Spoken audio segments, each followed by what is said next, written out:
বিএনপির ভারপ্রাপ্ত চেয়ারম্যান জনাব তারেক রহমান, আপনাকে আমাদের অনুষ্ঠানে স্বাগত জানাই। আপনি আমাদের শুভেচ্ছা এবং কৃতজ্ঞতা জানবেন। দুটি ক্যাম্পেইন সোশ্যাল মিডিয়াতে আমরা দেখতে পাচ্ছি, একটি হচ্ছে ডক্টর ইউনূসকে 5 বছর ক্ষমতায় চাওয়া, দ্বিতীয়টি হচ্ছে বিএনপির যেসব জাতীয় নেতা নির্বাচনের দাবিতে সোচ্চার ছিলেন তাদের ব্যঙ্গ করে ক্যাম্পেইন। এই দুটি ক্যাম্পেইন নিয়ে আপনাদের অবস্থান কি? কোন চাওয়াটা বা কোন দাবিটার পক্ষে আপনারা? জনাব নুরুল হক নূর।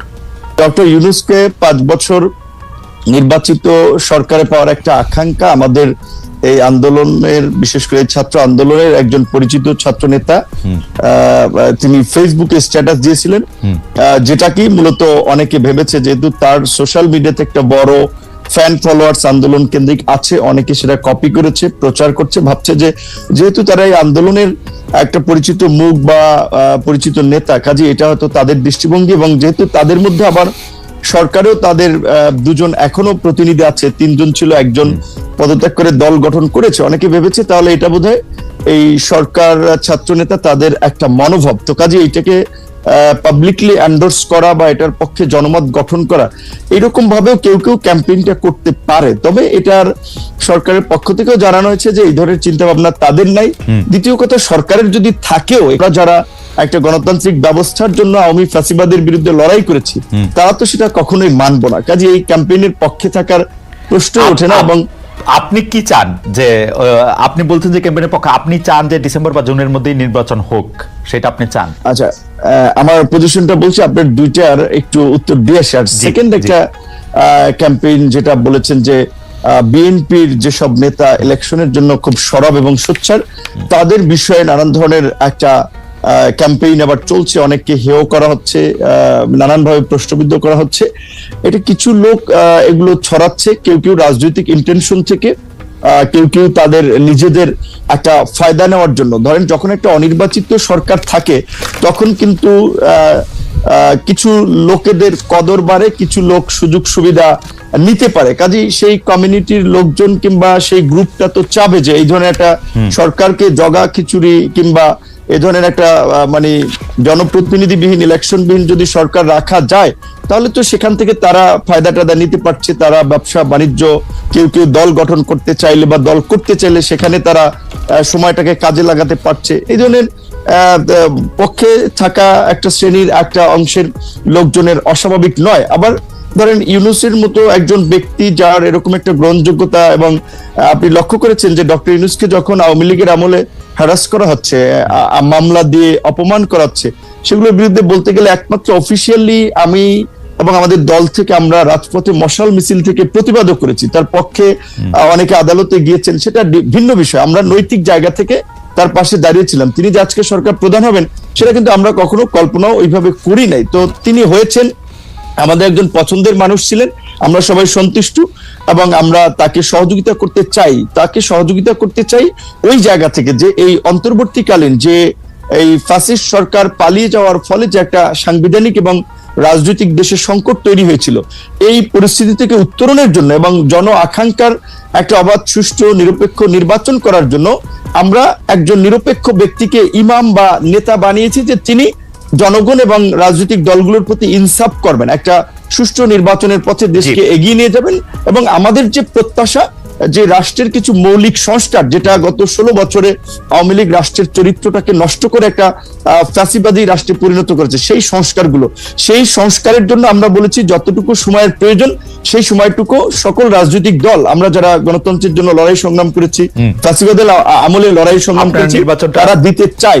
সেখানে ডক্টর ইউনূস সাহেব যেহেতু নিজেই বলেছেন যে আপনারা যদি ডিসেম্বর কিংবা বেশি সংস্কার চাইলে আরো 6 মাস, তার মধ্যে একটা নির্বাচন হবে। তো আমার মনে হয় যে ডক্টর ইউনূসের কোনো ক্ষমতার লোভ নাই এবং তিনি ক্ষমতায় থাকতে চাবেন না। তবে তাকে ঘিরে কিছু মানুষ একটা প্রত্যাশা কিংবা চাওয়া, সেটা আপনার যৌক্তিক কারণে কিংবা তাদের সুবিধার কারণে চাইতে পারে। তবে ডক্টর ইউনূস আমার মনে হয় সেই পথে হাঁটবেন না, এবং আমার ধারণা ডিসেম্বর কিংবা জানুয়ারি কিংবা মার্চ এপ্রিল নাগাদ এই নির্বাচনটা বোধহয়। আপনি কি চান? মানে আমি ডক্টর ইউনূস এবং তার উপদেষ্টা পরিষদের প্রসঙ্গে এই কথাটা বারবার বলি, ডক্টর ইউনূস আসলে যদি রাষ্ট্র পরিচালনার ক্ষমতায় যেতে চাইতেন সেটা তিনি 2007 সালেই পারতেন, সেটা তিনি চান নাই বলেই এটা হয় নাই। কারণ আমরা সে সময় রিপোর্টার তার গ্রামীণ ব্যাংকের অফিসের সামনে আমরাও দাঁড়িয়েছিলাম যে এরকম কোনো ঘোষণা আসে কিনা, সেটা হয় নাই।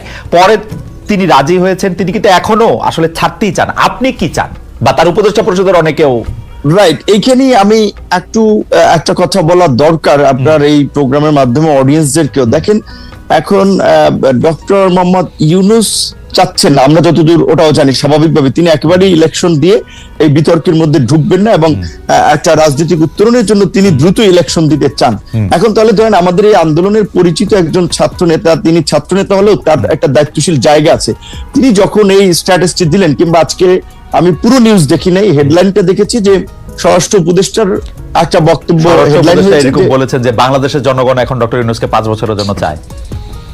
রাইট। তো এখন এইটা আপনার আমি বলাটা এক ধরনের, আরেকজন বলাটা এক ধরনের, সরকারের একজন উপদেষ্টা বলা কিন্তু অন্য মিন করে। তো তারা এই যে কিছু লোক যে ডক্টর ইউনূসের ঘাড়ে আবার বন্দুক রেখে নিজেদের ফায়দার জন্য একটা রাজনৈতিক, আমি মনে করি আরেকটা জটিলতা তৈরি করার চেষ্টা করছে, কিংবা দেশের মধ্যে আরেকটা অস্থিরতা তৈরির চেষ্টা করছে। কারণ স্বাভাবিকভাবে আমরা যারা গণতন্ত্র, ভোট এবং নির্বাচনের জন্য শেখ হাসিনার এই ফ্যাসিবাদের বিরুদ্ধে 16 বছর লড়াই করেছি, তারা তো যত দ্রুত সম্ভব একটা গণতান্ত্রিক ব্যবস্থার পুনঃপ্রবর্তন চাই, এটাও তো রাষ্ট্রের সংস্কারের একটা অংশ। সেক্ষেত্রে ইউনূস স্যার যেখানে বলেছেন ডিসেম্বরের মধ্যে কিংবা প্লাস মাইনাস 6 মাস, সেক্ষেত্রে আমি মনে করি এখন যেহেতু আমাদের সংস্কার কমিশনের, জাতীয় ঐক্যমত্য যে কমিশন, তারা ইতিমধ্যেই সংস্কার নিয়ে রাজনৈতিক দলগুলোর সাথে সমঝোতার সংলাপ শুরু করেছে, সেক্ষেত্রে সরকার যদি চায় তাহলে ডিসেম্বরের মধ্যে নির্বাচন হতে পারে, সেটা কিন্তু অস্বাভাবিক না।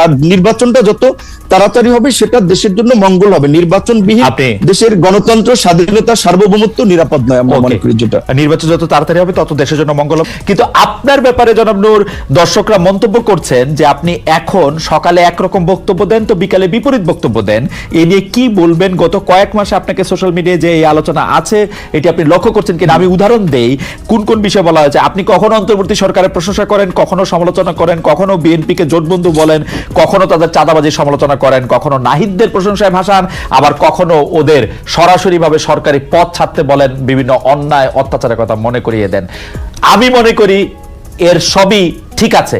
আপনি কি মনে করেন যে আপনি কি আসলে সকালে এক কথা বলছেন, বিকালে এক কথা বলছেন? এইটার ইন্টারপ্রিটেশন কি এরকম হইতে পারে যে আপনি কারো না কারোর সাথে কোনো না কোনো ভাবে কোনো না কোনো নেগোসিয়েশনের মধ্যে আছেন? জনাব নুরুল হক নূর, এখানে একটা কথা পরিষ্কার যে দেখেন, আমি কিংবা আমাদের দল গণ অধিকার পরিষদ, আমরা রাজনীতিতে কিভাবে এসেছি এটা আপনি সহ ইনক্লুডিং পুরো দর্শক জানে। এখানে একটা বাস্তবতা হচ্ছে, যখন রাজনৈতিক দলগুলো রাজনীতির পরিস্থিতি কোণঠাসা কিংবা আওয়ামী লীগের অত্যাচার, নির্যাতন, অনেকে তো হাল ছেড়িয়ে দিয়েছিল যে শেখ হাসিনার জীবদশা আর সরকার পরিবর্তন হবে না। সেই সময় কিন্তু আমরা ঝুঁকি নিয়ে আন্দোলন সংগ্রাম করে আজকের এই কোটা সংস্কার আন্দোলন, যে আন্দোলনকে কেন্দ্র করে গণ অভ্যুত্থান, সেই আন্দোলন কিন্তু আমরা শুরুর দিকে করেছিলাম, এবং এই আন্দোলনে আমরা পাইওনিয়ার।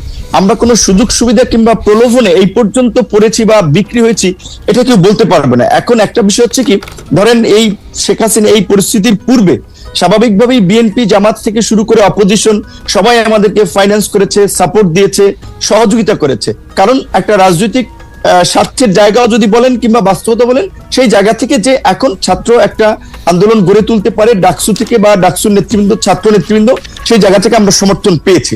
5ই অগস্টের পরে যখন আবার একটা রাজনৈতিক নতুন ছাত্রদের একটা উত্থান হয়েছে, কিংবা রাজনৈতিক দলগুলো আগে যারা কোণঠাসা ছিল, প্রকাশ্যে সভা সমাবেশ মিছিল মিটিং করতে পারতো না, এখন সবাই যেটা একটা ওপেন ফিল্ড পেয়েছে, কাজে রাজনৈতিক প্রতিযোগিতার জায়গা থেকে এখন সেই সময় যারা সহযোগিতা করছে তাদের অনেকেই কিন্তু এখন আবার ভিপি নূরদেরকে একটা মাথা ব্যথার কারণ মনে করে, যে কারণে অনেকে একটা ড্যামেজ করতে চায়, ক্যারেক্টার অ্যাসাসিনেশন করতে চায়। আগে যেটা আওয়ামী লীগ করেছে, যে কে বিকাশ, এইটা ওইটা নানান ভাবে, এবং আপনি দেখেছেন কি হাস্যনষ্ট করেছে গত 7টি বছর।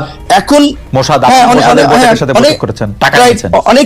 অনেক কিছু বলেছে, কিন্তু একটা ঘটনারও কিন্তু প্রমাণ করতে পারে। সর্বশেষও যে জাতীয় সংলাপ হয়েছে, যেখানে সমস্ত রাজনৈতিক দলের নেতৃবৃন্দ ছিলেন, জাতীয় ঐক্যমত্য কমিশনের সদস্যরা ছিলেন, তাদের পরিচিতি পর্বে সেখানে আমি বলেছিলাম যে আমরা মনে করি যে বর্তমান যে অন্তর্বর্তীকালীন সরকার, এইখানে উপদেষ্টাদের সক্ষমতার ঘাটতি আছে, দক্ষতা অভিজ্ঞতার ঘাটতি আছে। যেখানে একজন উপদেষ্টা নাই, একটা মিনিস্ট্রি চালানোর অভিজ্ঞতার তারে দিয়ে রাখছেন 3টা, সরকারটা চলবে কিভাবে? কাজে যদি আপনারা প্রকৃত অর্থে দেশের ভালো কিছু করতে চান, আপনারা এই উপদেষ্টা পরিষদকে জাতীয় সরকার, পলিটিক্যাল পার্টিগুলো এবং আন্দোলনের অংশীজনদের সাথে আলোচনা করে 2 বছরের জন্য এটাকে জাতীয় সরকারের রূপ দেন, এবং এটাকে তারপরে আপনারা সংস্কারগুলো বাস্তবায়ন করেন। যেহেতু জাতীয় সরকারের পজিশনে আমি 2 বছরের সময়ের ক্ষেত্রে কিন্তু আমি একমত বলেছি, এবং এটা আওয়ামী লীগের আমলে আমি বলেছিলাম যে 2 বছরের জন্য জাতীয় সরকার। যেহেতু জাতীয় সরকার হয়নি, এখন একটা সরকার হচ্ছে নির্দিষ্ট আপনার বলা চলে বলয়ের লোকজনের, এবং সেখানে এই যে ছাত্ররা এনসিপি একটা দল গঠন করেছে, আবার এনসিপির দুইজন উপদেষ্টা আছে, তো এনসিপি সরকারের থেকে দল বানাবে, সরকারি সুবিধা নিয়ে দল বানাবে, এটা কি কোনো দল মানবে? যেই কারণে কিন্তু আমরা বলেছি শুরুর দিকে সরকারের যে গ্রহণযোগ্যতাটা ছিল বা রাজনৈতিক দলগুলোর যে সমর্থনটা ছিল, এখন কিন্তু সরকারের কিছু কর্মকাণ্ড উপদেষ্টাদের বক্তব্যে এখন সেই সমর্থনটা তারা হারাচ্ছে। সেই জায়গা থেকে আমি বলেছি যে শুরুর দিকে আমরা 2 বছর জাতীয় সরকার, এবং গতকালকে আমাদের সংস্কার কমিশনের যে প্রস্তাবনা, সেখানেও আমরা বলেছি যে সরকার যদি আপনার এই সংস্কারগুলো বাস্তবায়ন করতে চায়, তবে অবশ্যই এই সরকারকে জাতীয় সরকারে রূপান্তর করে অধ্যাদেশের মাধ্যমে এই সংস্কারগুলো বাস্তবায়ন করবে রাজনৈতিক ঐক্যমতের ভিত্তিতে, অন্যথায় তারা পারবে না। কিন্তু সেই জায়গা থেকে আমি এইটুকু বলবো যে যারা এখন সত্যিকার অর্থেই যারা এই এনসিপি কে কেন্দ্র করে কিছু নতুন সুবিধাভোগী লোক তৈরি হয়েছে, যারা আগে কোনোদিন মিছিল মিটিংয়ে দেখিনি, রাজপথে দেখিনি, এখন তারা সমন্বয়ক, বড় বড় নেতা, এখন তারা মনে করছে যে আমরা যারা নির্বাচনের কথা বলছি তাদের খাবার তো বন্ধ হয়ে যাবে। যেই কারণে অনেকে ইন্টেনশনালি সোশ্যাল মিডিয়ায় এই ক্যাম্পেইনটা করছে যে বিপিনুর সকাল এক কথা বলে বিকেল এক কথা। ঠিক আছে, সোশ্যাল মিডিয়াতে একেবারেই আপনার এটা অনেকের উদ্দেশ্যপ্রণোদিতভাবে ক্যাম্পেইন, রাজনৈতিকভাবে ড্যামেজ করার জন্য, চরিত্র হনন করার জন্য। এইটুকু আমরা বলতে পারি খালেদ ভাই, আপনাকে আওয়ামী লীগের আমল আমার মনে আছে মির্জা ফখরুল ইসলাম আলমগীর সাহেব আপনার একটা প্রোগ্রামে এসে বলছিল যে আপনার এই প্রোগ্রামটাতে তারও ভালো লাগে। এখন দেখেন আপনাকে কিন্তু অনেকে গালি দিচ্ছে, আবার আওয়ামী লীগের দালাল কাছিবাদের দোষর বলে। অথচ আপনি যখন আওয়ামী লীগের আমলে ছাত্রলীগ কিংবা অনেককে এসে করা প্রশ্ন করেছেন, তখন আমরা তালি